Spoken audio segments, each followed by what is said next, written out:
ষষ্ঠ শ্রেণীর Bangla question paper second সাবমিটিভের। তাহলে মার্কস হচ্ছে 50 মার্কস, টাইম 1.5 ঘন্টা। এবং এখানে দেখো, তাহলে একের দাগে পূর্ণ বাক্যে উত্তর দিতে বলেছে 5টা। যে কোনো একটি প্রশ্নের উত্তর দাও।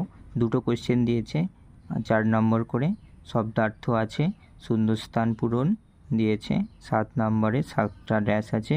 পদান্তর দিয়েছে, সমচ্চারিত ভিন্নার্থক শব্দযুগলের অর্থ পার্থক্য দেখাও।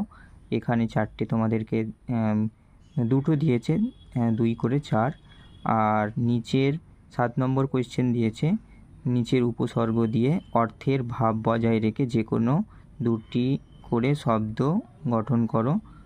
তারপরে তোমাদের 8 নম্বরের ব্যুৎপত্তি অর্থ আর প্রচলিত অর্থ লিখতে হবে। আর 9 নম্বর সংজ্ঞা লিখতে হবে, ব্যাকরণ থেকে দিয়েছে। আর 10 নম্বরে হচ্ছে একটা রচনা দিয়েছে, সময়ের মূল্য আর বসন্ত, ঋতুরাজ বসন্ত।